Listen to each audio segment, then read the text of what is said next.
The day dragged on in silence. I tried to read, but the words blurred on the page. I paced restlessly, my mind a swirl of confusion and fear. Cale checked on me once, his large frame a silent reminder of my captivity, before retreating to his post. By the time evening arrived, I had exhausted myself with thoughts of escape, of running, of getting out of this house of mirrors. But no matter how many times I came up with a plan, I knew I couldn't leave. Not yet. The elevator chimed, interrupting the stillness. I held my breath, half expecting Ryker. But it was a woman who stepped out. She was older, perhaps in her late 50s, with sharp, intelligent eyes and a severe silver bun. Her tailored pantsuit was impeccable, and she carried a leather briefcase like she had done this 1,000 times. Alara, I presume, she said, her voice crisp, professional. I am Miss Petrova. Mr. Ryker has asked me to see to your necessities. She set the briefcase down on the table and opened it. Inside was a new phone, a laptop, and a wallet. She took the old phone I had brought with me, handing me the new one. The phone and laptop are secure, connected to a private network. They cannot be traced and their usage is monitored. Your old phone, she said, holding out her hand. It's been rendered useless. I handed it to her, my mind spinning. This was more than protection. This was a reinvention. The wallet contained new identification, credit cards, and a modest sum of cash. The name on the ID card read Alara Rossi. The photo was one I didn't recognize, my face pale and serious. He can't just give me a new identity, I said, the words feeling hollow as they left my mouth.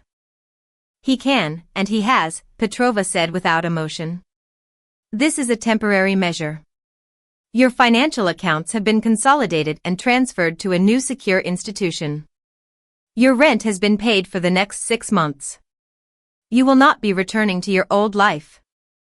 I felt dizzy, the weight of it all crashing down on me. Your employer has been informed that you resigned due to a family emergency, Petrova continued. All loose ends have been tied. The efficiency of it all made my stomach turn. Ryker had taken control of my entire life, my identity, my job, my past. Everything was slipping away from me. What about my friend Chloe? I asked, suddenly aware of the one thread that remained from my old life. A message has been sent from your old number explaining that you have taken a last-minute opportunity to work on a private luxury yacht in the Mediterranean. Limited communication for several months. It's a credible cover. I stared at her in silence, my mind struggling to comprehend the magnitude of what was happening. Is there anything else you require? Petrova asked, closing the briefcase with a finality that left no room for discussion. I just shook my head, speechless. What was there left to say? My life, as I knew it, was gone. I was now Alara Rossi, a new name, a new identity. A ghost with a past erased and a future unknown. She left without another word, and I was alone again. Alone in this new world Ryker had created for me. I sank onto the sofa, the new phone feeling like a heavy weight in my hand. This wasn't just about safety. This was assimilation. Ryker wasn't just keeping me alive, he was reshaping me in a way that suited his world. And somewhere deep inside, despite everything, a small part of me was relieved. The evening settled into a strange quiet, the silence broken only by the soft hum of the city outside and the occasional creak of the penthouse. The weight of the new identity I'd been given pressed heavily on me, but I knew there was no escaping it. This was my reality now. Ryker returned late, bringing with him an air of tension. His movements were tight, controlled, as if something had shifted. Cale stood at attention, his impassive face offering no clue as to what was going on. Ryker poured himself a drink, the ice clinking in the glass, but he didn't offer me one. Petrova came by? Ryker asked without looking at me, his voice flat. I nodded, still adjusting to the name I was now carrying, Alara Rossi. It didn't feel like mine, but it was all I had. She gave me everything, I said, my voice hollow. A new phone, a new identity. A new life. He didn't respond immediately, as if he were processing my words. Then, his eyes met mine, and there was something in them, something deeper than just his usual cold calculation. "Good," he said simply. "You're safer now. You'll need to be. They saw you. They know you're connected to me." His words sent a chill through me. I knew that I wasn't just in danger anymore. I had become part of the web, an asset, a liability, a part of something much bigger than myself. "What happens now?" I asked, my voice small despite my attempts to sound composed. Ryker took a long swallow of his drink before responding. "Now," he said, turning to face me fully, his tone shifting. "We find out who's behind this." I could feel the weight of his words, the finality in them.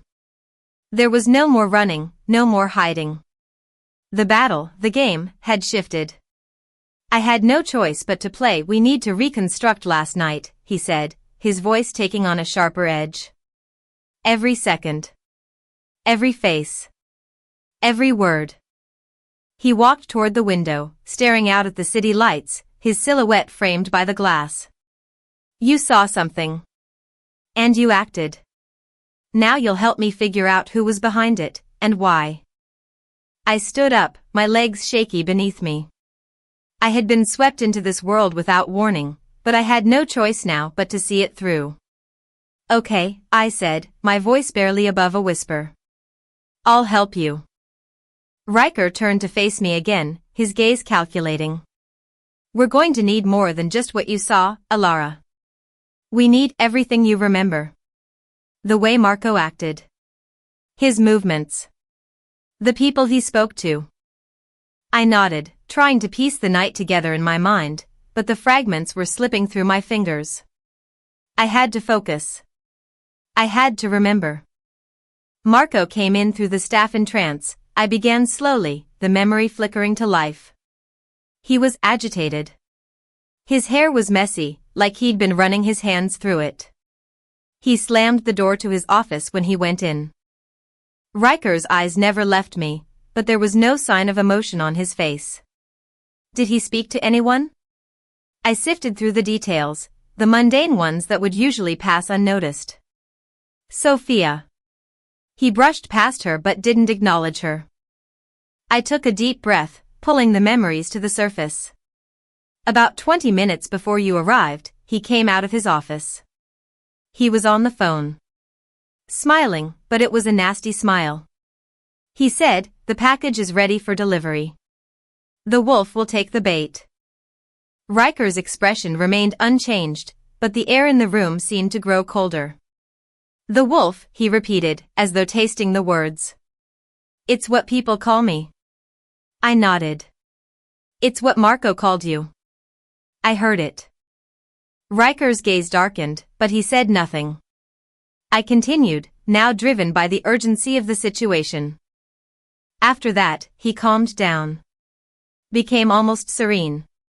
"He posted himself near the host stand, watching the door, waiting for you. When you walked in, he changed again." His whole body language shifted. He became eager, like a dog hoping for a treat. "That's when I knew you were the package."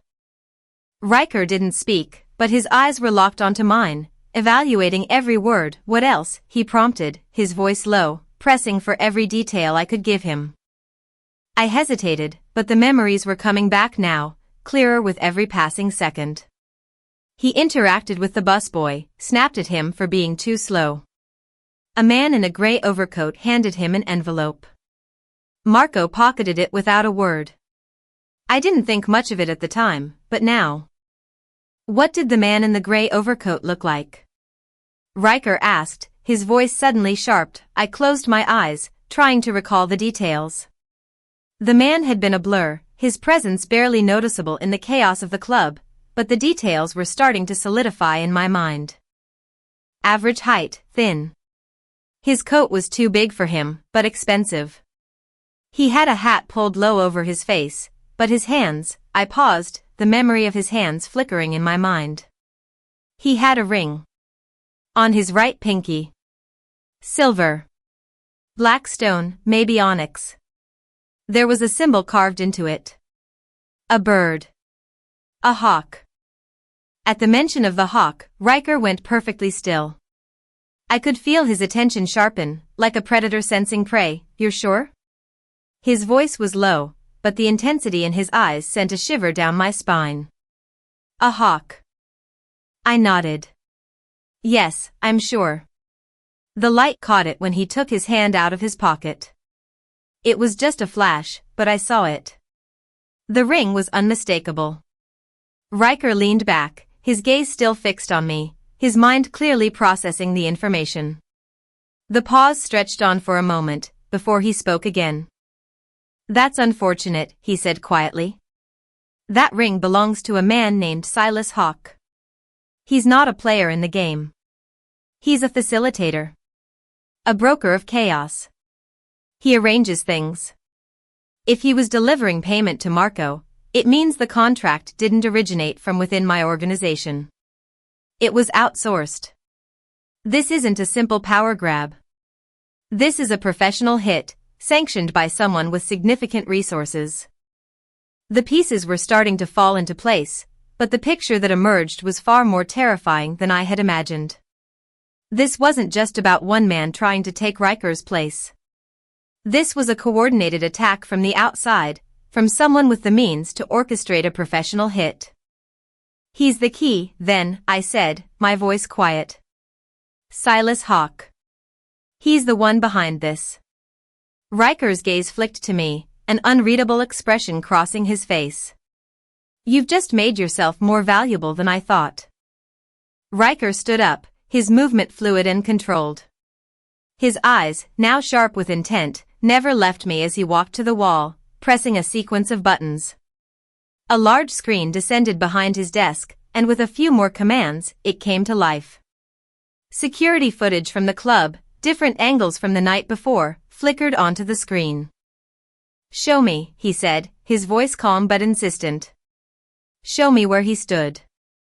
I stood up and approached the screen, my heart pounding. It felt surreal to see the night's events played back in front of me, like watching someone else's life. There I was, a nervous figure behind the bar, pouring drinks for a crowd that was oblivious to the storm brewing around me. Then Marco entered, standing near the door. Ryker followed, his presence changing the entire dynamic of the room. I pointed to the corner of the screen where I had seen the man in the gray overcoat earlier. There, I said, feeling a slight tremor in my voice. The man in the overcoat came from there. Ryker zoomed in on the footage, enhancing the image. It was grainy, but the man's silhouette was clear. He was tall, thin, with the oversized coat and hat. As he moved, his right hand swung into view, and there it was, the ring on his pinky, unmistakable in its shape. Good, Ryker murmured, a satisfied glint in his eye. Very good. He saved the frame and typed a quick message on his phone. This gives us a starting point, he said, looking up from his device. Hawke operates out of the city. He favors old places, public spaces, theaters, libraries, museums. Places with history and multiple exits. He turned off the screen, the room plunging back into its dim lighting. Ryker looked at me then, his eyes more intense than before, as though the weight of the situation had shifted entirely. We're going to visit him, he said, his voice calm but filled with purpose. Tonight. The final performance. I stared at him, processing his words. What's the plan? I asked, my voice sounding smaller than I intended. We'll find him, Ryker said, walking toward the table where he had left his tablet earlier. He picked it up and handed it to me. Look at this, he instructed. You have a fresh perspective. Tell me what you see. I took the tablet from him, my fingers brushing his in the process. This time, there was no spark, just the cold reality of the situation. The tablet displayed a map of the Orpheum Theater, the location where Hawke had been spotted the night before. There were blueprints of the building, including camera placements and possible exit routes. I studied the layout, my mind running through the options. My hands trembled slightly as I ran through the building in my mind, its structure, the flow of the crowd, the best places to hide, the best places to watch. There's an old projection room, I said, pointing to a spot on the map. It's secluded, high up in the theater. No one would think to look there. And the cameras don't cover that area. Ryker nodded, his gaze intense, almost calculating. It's perfect. We'll use the chaos of the crowd, the noise, and the multiple exits to our advantage. He paused, his lips curling into a faint, almost imperceptible smile. Hawk won't see us coming. I nodded, but a chill settled in my chest. I wasn't afraid of the plan itself. But there was something about Ryker's determination, his complete control over everything, that made my skin crawl. I had crossed a line I couldn't uncross, and now there was no going back. As I handed the tablet back to him, he leaned in just a little closer. You'll be with me on this, Alara, he said quietly. Your eyes, your skills, they'll be what leads us to him. It wasn't a question. It was a command, and I couldn't refuse. I stood up, my legs unsteady beneath me, but my mind clearer than it had been in days. This was no longer just about survival. This was about power, control, and the game that had only just begun. What's the next step? I asked, ready to step into the role he had set for me. We wait until the performance starts, Ryker replied, his voice calm, the predator beneath the calm surface barely concealed. And then, we make our move.